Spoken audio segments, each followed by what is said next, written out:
مرحبا. النهاردة احنا هنسأل تشات جي بي تي ازاي نتعامل معاه، فهنشوف الدنيا هتمشي ازاي.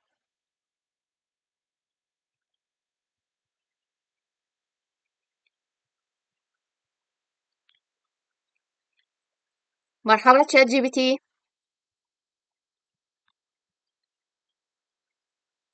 سيرة، ازيك؟ ايه الاخبار؟ تمام الحمد لله. وانت عامل ايه؟ الحمد لله تمام. ايه جديد معك؟ الفيديو بتاع السبت اللي فات عن الذكاء الاصطناعي عامل ايه؟ كويس. النهاردة برضو هنعمل فيديو جديد عن الذكاء الصناعي برضو، بس هنتعلم بقى. المرة دي هندخل بقى في الجد، يعني ازاي نتعامل مع الذكاء الصناعي، اللي هو ازاي اعمل برومت او ان انا اخاطبك ازاي. يعني صلح لي لو كانت التعبير ده غلط، لان الذكاء الصناعي مهمته اصلا انه يوفر عليا وقت ومجهود. فانا ازاي استخدمه علشان يوفر عليا الوقت والمجهود؟ اخاطبك ازاي علشان اوفر وقتي؟ ده سؤال الحلقة.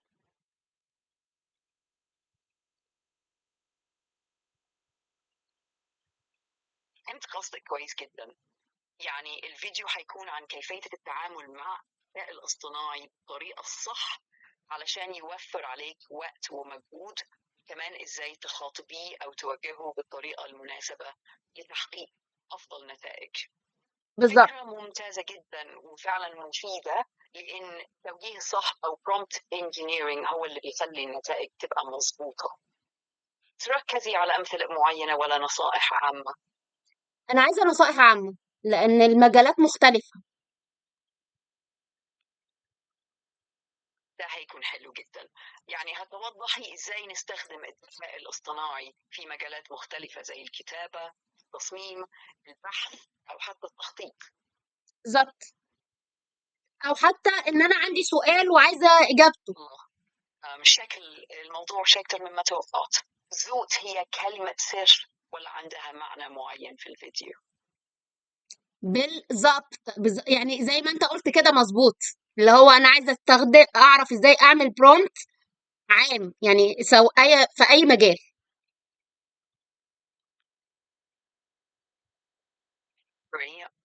يعني هتشرحي أساسيات التعامل مع الذكاء الاصطناعي بحيث الناس يقدروا يعملوا برومبتات فعالة تنفعهم في أي مجال. بالظبط كده. هتكون حلقة مفيدة جدا، وتديهم الأدوات الأساسية اللي تخليهم يحققوا نتائج في أي حاجة. طيب انت تقدر تدينا اي ارشادات في الموضوع ده؟ ترجمة نانسي أنكر. عايزة أضيف طابع شوية زي أسلوبها، يعني خفيف وسهل الفهم زي الأسلوب اللي نانسي بتتكلم بيه في فيديوهاتها. مين نانسي؟ عندك ارشادات لينا؟ مع بعض أو كلنا سوا الياباني. عايزة تضيفي حاجة زي كده في الفيديو بتاعك، حاجة بتجمع الناس حوالين الفكرة، تشجعهم إنهم يتعلموا مع بعض. لا، انا عايزه اتعلم ازاي اعمل برومت للذكاء الصناعي فيوفر وقتي ومجهودي.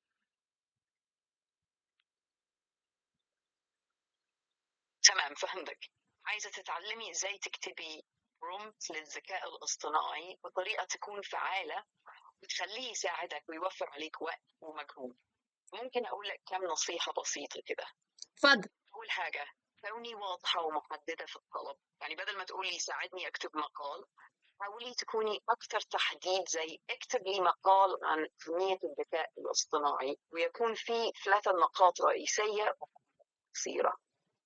ثاني حاجة، لو عندك مثال أو ستايل معين بتحبيه، ممكن توضحي ده في البرومبت، زي اكتب لي الجملة بأسلوب بسيط ومباشر زي أسلوب كذا. بالنسبة لاستخدام الذكاء الاصطناعي في اختصار الوقت، دايما فكري في الجزء اللي بيستهلك وقتك أكتر، وحاولي تخليه يتعامل معه الأول.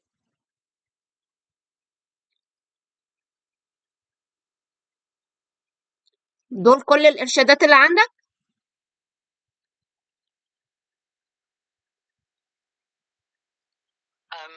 في شوية نصايح تانية ممكن تفيدك.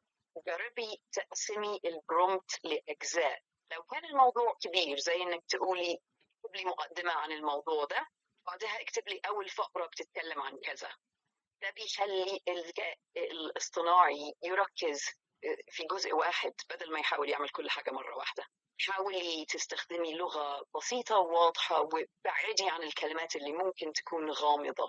لو بتدي توجيه معين زي الأسلوب أو الجمهور المستهدف، خلي التوجيه واضح وصريح. وأخيرا دايما اعملي مراجعة سريعة على الناتج، وعدلي البرومبت لو في حاجة محتاجة توضيح أكتر.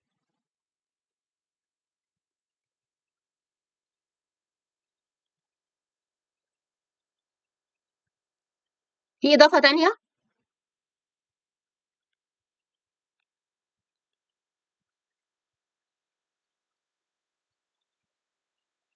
في إضافة تانية؟ أيوة، ممكن كمان تستخدمي الأسئلة كجزء من البرومبت. يعني بدلا من توجيه مباشر، حاولي تسألي أسئلة مثل إيه الفوائد الرئيسية للذكاء الاصطناعي في التعليم؟ كمان لو جربتي عدة برومبتات مختلفة لنفس الموضوع، هتكتشفي إيه اللي بينجح أكتر ويجيب لك نتائج أفضل. التجربة والممارسة هيساعدوك تحسني مهاراتك في كتابة البرومبت. في إضافة تانية؟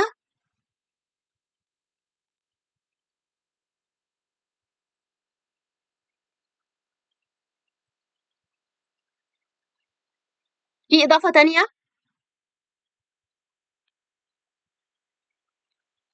ممكن كمان تعملي توضيحات إضافية في البرومبت الخاص بك، زي تحديد الطول المطلوب أو الشكل.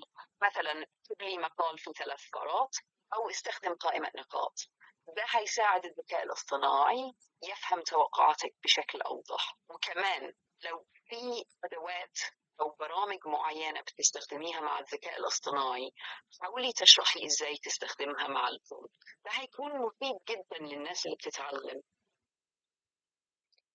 طيب أنا ممكن أسألك سؤال؟ لو أنا اديتك مسمى وظيفي علشان تجاوبني وأنت متقمص شخصية معينة أو وظيفة معينة، هل ده يساعدك؟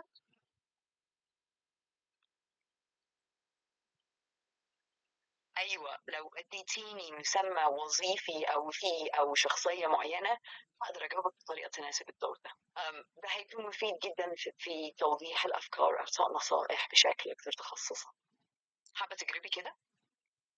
مثلا أنا هكلمك دلوقتي وأنت متقمص شخصية البرومت انجينير، تمام؟ وهديك مثال. دلوقتي برومبت انجينير. أيوه، إزاي أقدر أساعدك في كتابة برومبت فعال للذكاء الاصطناعي؟ أنا هديك صيغة للبرومت وأنت تقول لي مدى كفاءتها بالنسبة لك. لو أنا اديتك صيغة فيها بيرسونا، يعني فيها وظيفة أو فيها بديك فيها شخصية معينة تلعبها، وبعدين بحدد لك تاسك معين أو حاجة معينة، مهمة معينة تقوم بيها، وبعدين حددت لك سياق عام اللي هو أنا بقول لك مثلا إن المهمة دي هتعملها من وجهة نظر واحد اتنين تلاتة، وبعدين اديتك مثال على الناتج اللي انا عايزاه، مثلا شكله يكون مثلا هتكتب لي مقال مثلا، او هتكتب لي شعر من 4 ابيات، حاجه كده.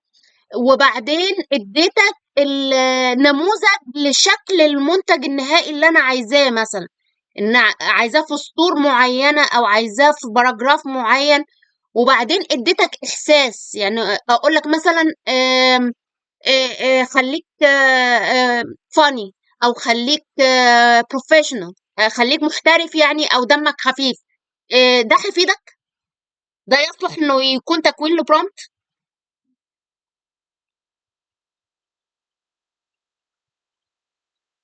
الفكرة اللي عندك ممتازة. لما تقدمي برومبت بالأسلوب ده، هتكون النتائج فعلا أكثر دقة وملائمة للي أنت عايزاه. أولا، تحديد الشخصية أو الوظيفة بيخلي الذكاء الاصطناعي يفهم السياق بشكل أفضل. وبعدين توضيح المهمة بالتفصيل مع تقديم مثال على الشكل النهائي هيخلي النتائج أضبط. كمان إضافة الإحساس زي خليك فاني أو كون محترف تساعد في ضبط الأسلوب والنطق. كل العناصر دي بتجمع مع بعض لتكوين برومبت قوي وفعال. بصراحة الصيغة اللي بتفكري فيها دي هتسهل على الذكاء الاصطناعي إنتاج محتوى يلبي توقعاتك بشكل أفضل.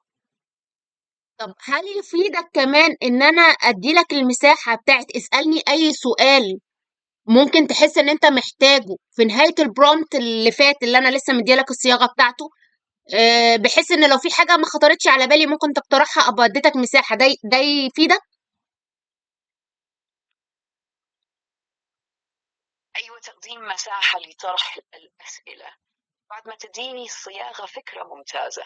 ده هيساعدني أتأكد أن كل جوانب الموضوع متغطية بشكل كامل. ما يكون عندي فرصة أسأل، أقدر أوضح أي نقاط غامضة أو أستفسر عن تفاصيل إضافية تخلي البرومبت أكثر فعالية. المساحة دي بتسمح بتبادل الأفكار بشكل أفضل، وده فعلا هيكون مفيد في الوصول لنتائج أداء. طيب انت كتشات جي بي تي تحديدا او اي تشات بوت مماثل لحضرتك، لو انا عايزه إذا كنت جزء من نظام ذكاء اصطناعي زي تشات بوت، أيوة أنا جزء من نموذج ذكاء اصطناعي متقدم مصمم للتفاعل مع الناس ومساعدتهم في الإجابة على الأسئلة وتقديم المعلومات. لو عندك أي أسئلة عن كيفية عمل الذكاء الاصطناعي أو أي موضوع ثاني، أنا هنا للمساعدة. هل لو انا حددت لك ذكاء صناعي تاني بيعمل مثلا شغل جرافيك او شغل فيديو او بيعمل شغل متخصص ما وحددت لك في ذكاء صناعي ثاني له مهارات معينة زي تصميم الجرافيك أو تحرير الفيديو، أقدر أجاوبك من منظور الشخصية دي. مثلا لو أن الشخصية هي مصمم جرافيك، أكون هنا لأقدم نصائح عن كيفية استخدام أدوات التصميم أو حتى كيفية إنشاء برومبتات تساعد في إنتاج تصميمات رائعة. تحديد المجال أو المهارة يفيدني في توضيح ردود بشكل أدق ويضمن أن المحتوى يتناسب مع احتياجات الشخصية المحددة. خليني اعيد صياغه النقطه دي لان النقطه دي مهمه جدا. بس intake النقطة دي فعلا مهمة، وأنا هنا لما تحبي تتكلمي عنها أو توضحي أي حاجة. انا هعيدها وانت صحح لي. دلوقتي اللي احنا قلناه حاليا ان انا يحسن وأرشدها في تقديم المعلومات بطريقة مبسطة ومشوقة. لو محتاجة تترجمي شيء بأسلوب نانسي، ممكن تركزين على جعل المحتوى سهل الفهم وممتع للقارئ. بغض النظر عن ان انا ما اعرفش مين نانسي دي، انا ما اعرفش مين نانسي بس هعديها لك، بتعرف عليها ستات، ما علينا. انا هعيد اللي انت قلته. دلوقتي احنا لو عايزينك تكتب لنا برومت. مفهوم. يعني عايزة تديني فكرة عن أسلوب نانسي قنقر وتركزي على إزاي تقدمين المعلومات بطريقة جذابة وسهلة. لما تكوني جاهزة قولي لي وأنا هنا للمساعدة. اوكي، هعدي نانسي. اللي انا بتكلم عليه حاجة تانية. انا دلوقتي لو قلت لك تقمص شخصية انا لو قلت لك تقمص شخصية جرافيك ديزاينر وهتكتب لي برومت علشان اشتغل بيه مثلا على فاير فلاي او اي برنامج جرافيكس بيتكلم عن كذا كذا كذا كذا، انت هتقدر تكتب لي برومت متخصص اقدر اخاطب بيه اسلوب اللي بيفهمه الذكاء الصناعي المتخصص التاني اللي بيشتغل في الجرافيك. انا فهمتك صح؟ طب لو أنا مصمم جرافيك أكتب لك برومت يساعدك في استخدام برنامج زي فايرفلاي. أقولك مثلا كمصمم جرافيك أريد تصميم شعار لعلامة تجارية جديدة تتعلق بالاستدامة. فإذا ندشعني توصيلا وينصلي لينيا من الخضراء وزركي تعكس الطبيعة. أنت يعني وعدة متماذج مركزي على الأشكال الهندسية والنمط البسيط. يفضل أن يكون الشعار قابل للتطبيق على المنتجات المختلفة مثل الأكياس والملصقات. استخدم أسلوب مبتكر يعكس الروح الإبداعية للعلامة التجارية. البرومبت يساعد الذكاء الصناعي في فهم سليتي المضمون النتيجة المرغوبة. هل إنك تفيز إضافة أو تحبي تضيفيها وتشتغل عليها؟ تمام. يبقى انا اقدر ان انا عن طريق تشات جي بي تي استخدم تشات جي بي تي علشان اعمل برومبت لاي برنامج ذكاء صناعي متخصص، عايزه اطلع منه نتيجه معينه بطريقه سريعه، من غير ما اجرب واضيع وقت كتير وانا بحاول اجرب اكتب البرومبت بنفسي للذكاء الصناعي التاني. وده استخدام مهم. بحدد له الوظيفه. انا بكلم جمهوري دلوقتي يا تشات. بحدد له الوظيفة اللي هو هيقوم بيها بتقمصها، بحدد له التاسك أو المهمة اللي المفروض هو يقوم بيها، بحدد له المحتوى والظروف المحيطة بيه، وهو بيكتب لي برومت مناسب وملائم. لأن بالذات في برامج جرافيك، كل برنامج أو كل AI tool عندها بيسموها ايه، لستة أو صيغة خاصة بيها، فعلشان هو يفهم مش كلهم نفس الشيء. فChat GPT أنا أقدر أستخدمه إن أنا أخاطب حد تاني، بإن أنا أطلّع صيغة الخطاب المناسبة عن طريقه، بس أكون محددة معاه عشان أوفّر وقتي. آآ بالضبط. فهمتِ الفكرة بشكل صحيح. باستخدام ChatGPT يمكنك كتابة برومبتات متخصصة لأي برنامج ذكاء اصطناعي آخر، سواء كان في تصميم الجرافيك أو أي مجال آخر. بأسلوبك لشخصية معينة وتحديد المهمة، تعطي الAI صورة أوضح عما تريدي تدريسه. كل برنامج ذكاء اصطناعي له أسلوبه الخاص في التعامل مع البرومبتات، لذلك صياغة البرومبت بشكل دقيق ومناسب تساعد في الحصول على النتائج المطلوبة بسرعة وكفاءة. ده فعلا استخدام مهم جدا للذكاء الاصطناعي، وبيوفر عليك وقت وجهد في عملية التجريب. أي تفاصيل إضافية أو مجالات أخرى حابة تتكلمي عنها؟ أنا عايزة أمثلة على المجالات اللي ممكن تكتب لها prompt، لإن مش كل الناس graphic في مجالات تانية.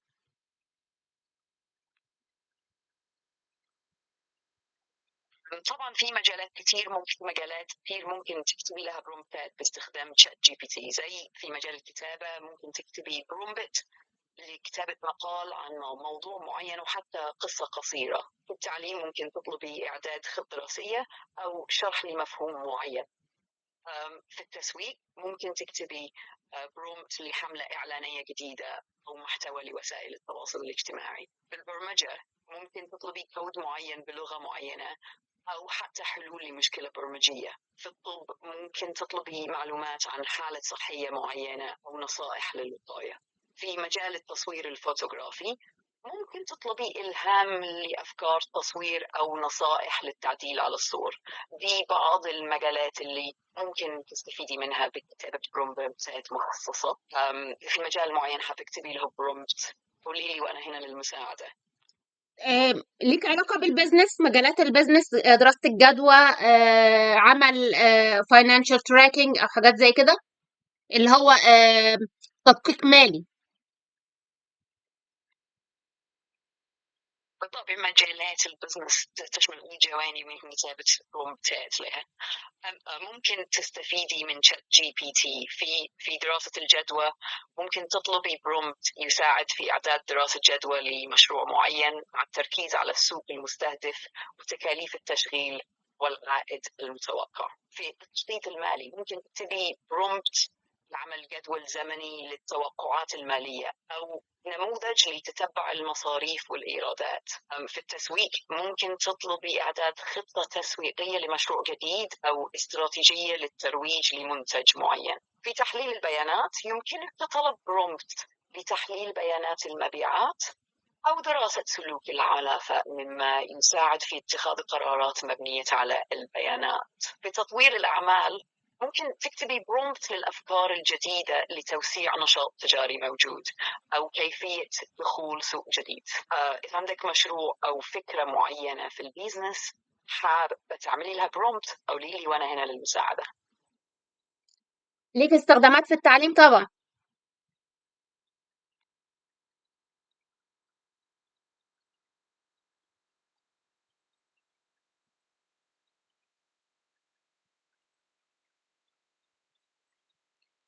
أدوات الذكاء الاصطناعي في التعليم واسعة.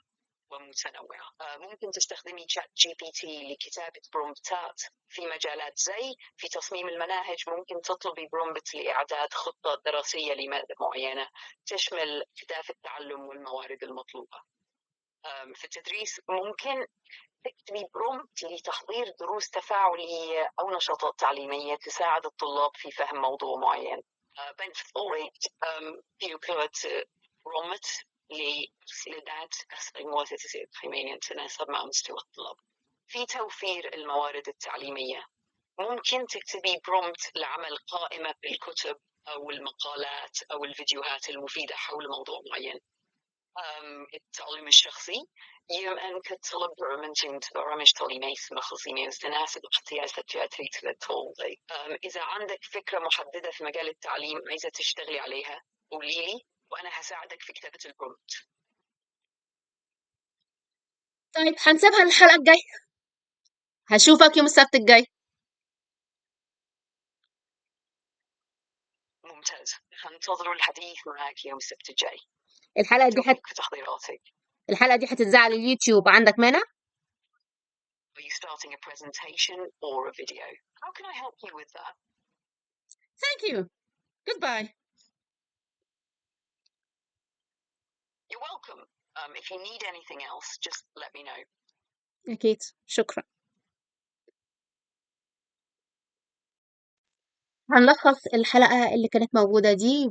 أنا لو هكتب برومت أو هبدأ أخاطب الذكاء الصناعي عشان أوفر وقتي ويبقى هو واضح بالنسبة له يعمل إيه، رقم واحد هحدد له شخصية أو هحدد له وظيفة. يعني هقول له أنت طباخ مثلا لو أنا بدور على وصفة أكل، لو أنت أو مدرس لو بدور على مدرس كذا، لو أنا بدور على حد يساعدني في دراسة معينة، أو بتشتغل كذا.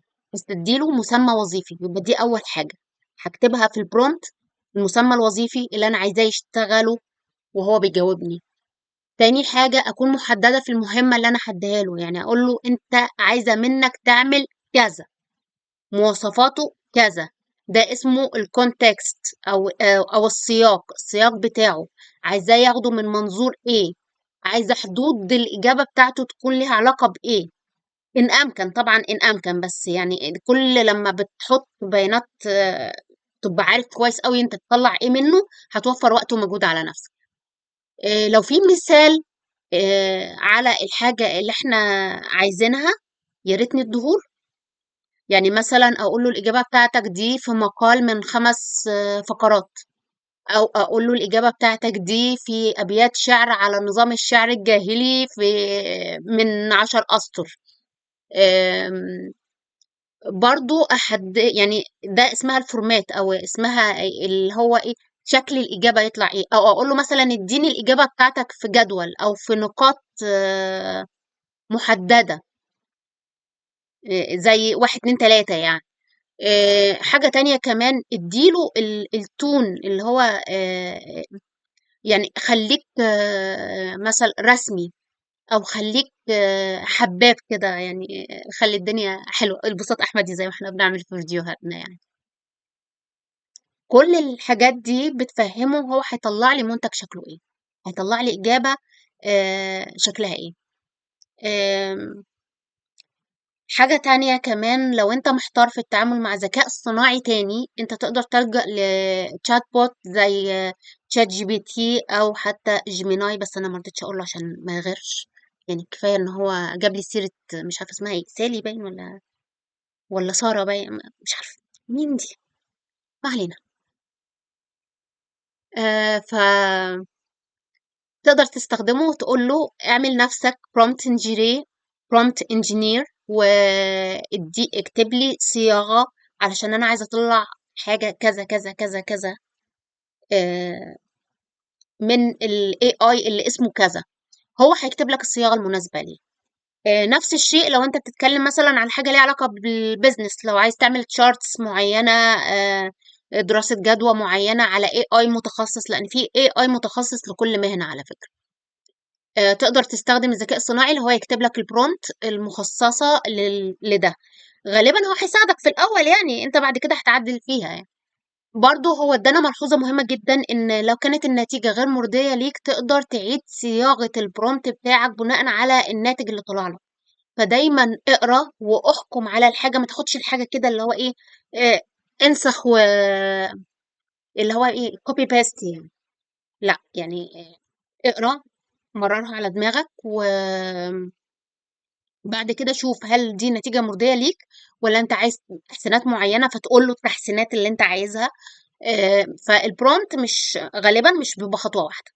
برضه هو بمناسبة البرومت مش خطوة واحدة، لو انت عندك برومت الحاجة هتبقى ليها خطوات وانت عارف ان ليها خطوات عشان يتم انجازها، ما تديهاش للذكاء الصناعي مرة واحدة. خليه يركز في خطوة خطوة، بحيث انه لما يجي يطلع لك الحاجة يطلعها لك على اعلى جودة ممكن تاخدها منه. فاديها له متجزأة، يطلع لك الجزء الاول تمام بالنسبة لك، تبدأ تديله طب انت اعمل لي كذا بناء على اللي انت طلعته، وهكذا. خدها على خطوات، يعني خد ودي معاه. مع الوقت والممارسة هيجي معاك ان انت تقدر تكتب البرومت لوحدك، وتقدر تكتبه كويس جدا وبروفيشنال، سواء على تشات جي بي تي، جيميناي، كلود، او اي حاجة تانية. دول على فكرة اسامي تشات بوت، اللي هو هتتكلم معاهم زي يعني، او تكتب لهم ويجاوبوا عليك زي تشات جي بي تي. هو اشهرهم تشات جي بي تي وجيميناي، بس تمام يعني. او ذكاء صناعي متخصص، تكرار التعامل هو اللي هيدي لك الخبرة الكافية. المرة الجاية احنا هنجرب تجربة تطبيقية على مجال معين، وهنشوف الدنيا هتمشي ازاي. يلا، اشوفكم الحلقة الجاية. ولو عندكم اي سؤال اكتبوه لنا في كومنت تحت، وما تنسوش تدعمونا. ميرسي.